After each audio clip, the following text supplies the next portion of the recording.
It is time to go through all the books I read the month of October. I read a total of 6 books. 3 of them were on my Kindle, 1 was a physical book, and 2 were audiobooks. So let's dive into it. I have a little guest star, Xander. Okay, buddy, you have to go now.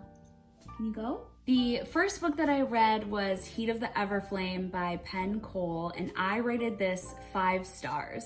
This is the 3rd book in the Kindred Curse saga, I think is what it's called. Essentially, in this series, we are following Diem, who is a mortal, and there's mortals and descended. So the descended have magic and powers, and then the mortals are obviously just like human beings. We're following Diem as she navigates this world and tries to help with the injustices of this world. And there's a lot of action and twists and turns, and it's such a fun series. I've absolutely loved it.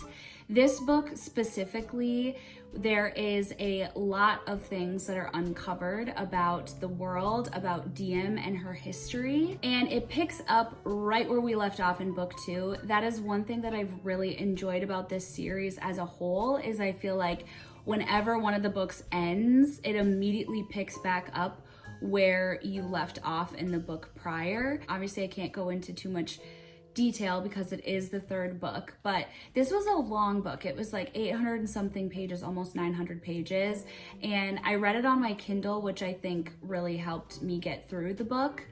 But I have been loving this series. It's super fun. The world is not super complicated, but there's also a lot of fascinating things about it. So I absolutely loved it. I cannot wait to read the 4th book. Next up, I read Catching Fire by Suzanne Collins, and I rated this 4 stars. This is the 2nd book in the Hunger Games series. This picks up right after the first Hunger Games that we read in the previous book, and there are whispers of a rebellion brewing.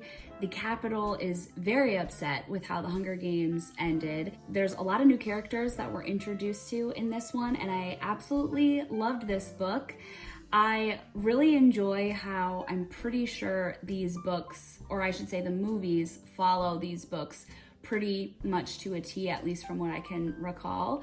But I really enjoyed this book, and it was a super easy, quick read. I also love these covers. I think they're gorgeous with the sprayed edges, and just the covers are really pretty. So I've been really enjoying it, and I can't wait to read the next one. Next up, I listened to Wild Dark Shore by Charlotte McConaughey, and I rated this 4 stars. We are following a family that is on an isolated island where there's nobody else there except for this family. There's a lot of mysteries with this family, why they're there, why they're the only ones there. One day, a woman washes up on shore unexpectedly, and the family is very suspicious of her and why she's there, and she's suspicious of this family. And so there's a lot of mysteries and kind of an eerie feeling the whole time when you're reading this book. What I really enjoyed about this read was that there were multiple point of views throughout the entire story. So you're getting the family's point of view in each family member, and then you're also getting this woman's point of view. You're slowly starting to uncover things about the family, about her story, and it is sort of like a mystery thriller. Like, you just have this unsettled feeling while you're reading it and want to know all of the details of things.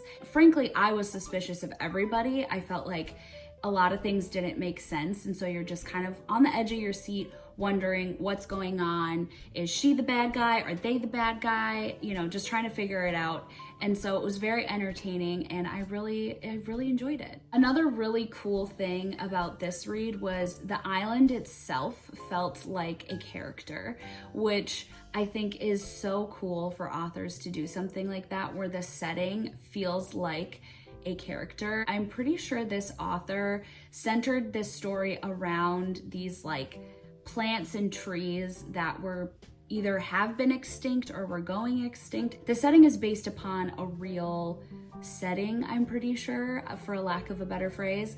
But I just thought it was really fascinating and cool. There's a lot of interesting information about like plants and the island and taking care of all of that and the animals that are there, the seals and everything. So there's so many aspects of the setting that play such an important role in the story that make it really fascinating to read. So I absolutely loved it.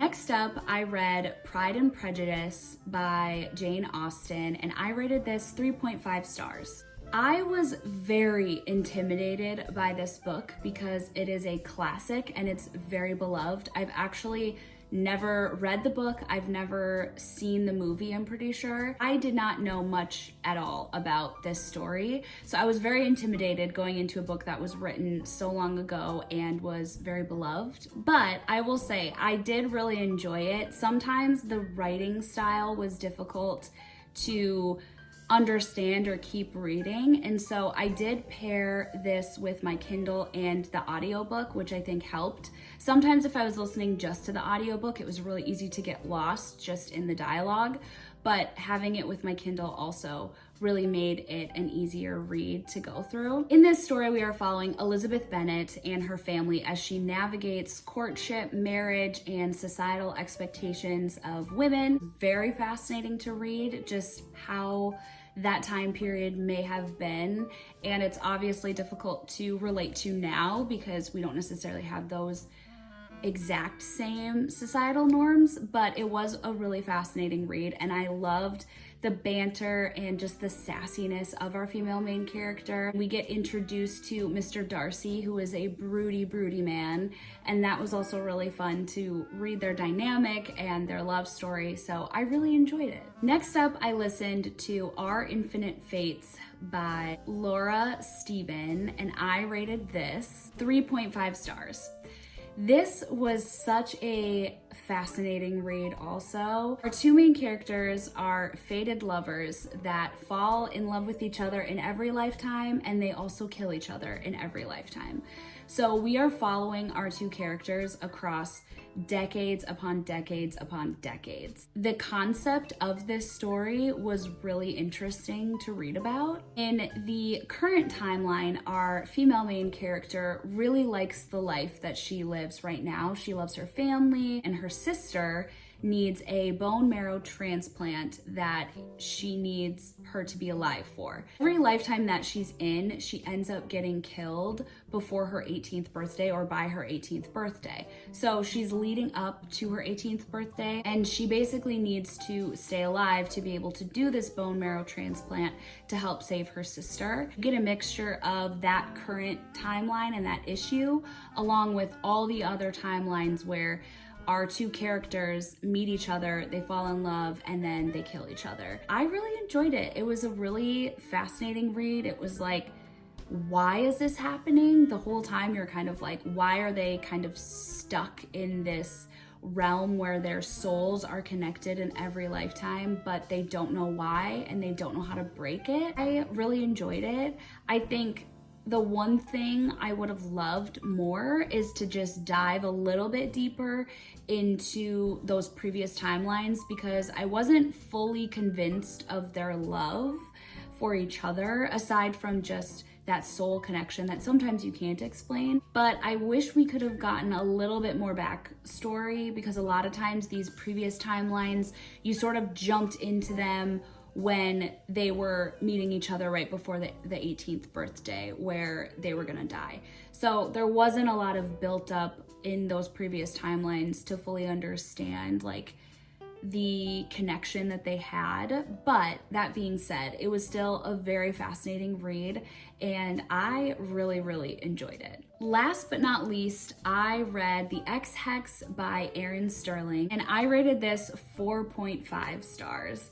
This is such a fun October read. It was actually perfect for the month of October because it does take you essentially through the month of October and Halloween. In this story, Vivian cursed her ex-boyfriend 9 years ago after she was heartbroken and drunk in a bathtub with her cousin. We fast forward 9 years later and her ex returns to the town that she is in, and there's a lot of mischief going on.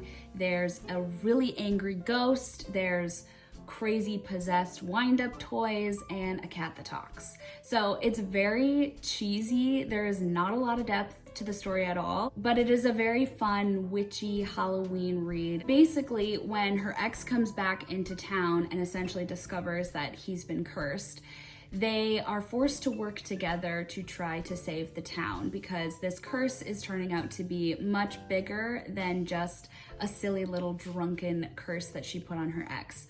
So the banter is really fun, it's funny, it's cheesy. Reading a book like that is interesting when you compare it to some of the more higher fantasy reads, because there were certain parts of the story where I was excited to be like, oh, they have this mission that they have to go on, but it was solved pretty quickly throughout the book. It's not a very long book, and I forgot that it wasn't like an in-depth fantasy read. It was really just a cute little rom-com with a little witchy Halloween vibes added to it, which was honestly perfect for what I wanted, something very mindless and easy and quick to read. So I loved it.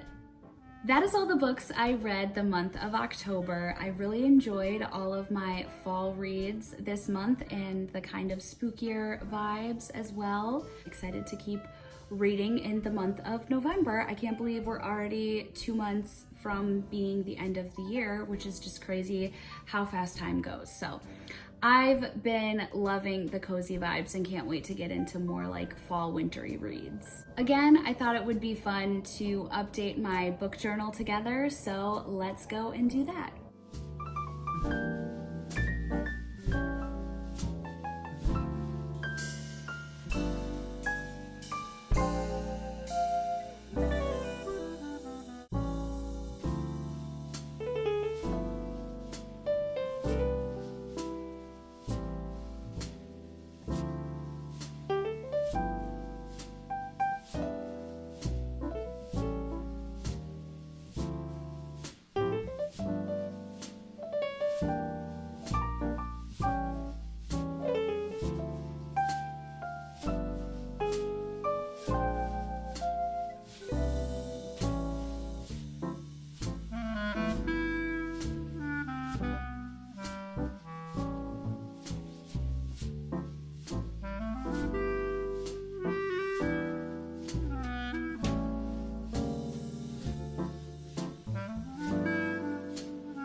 Thanks so much for listening to me yap about books and updating my book journal. I hope you enjoyed it, and I will see you next time. Bye.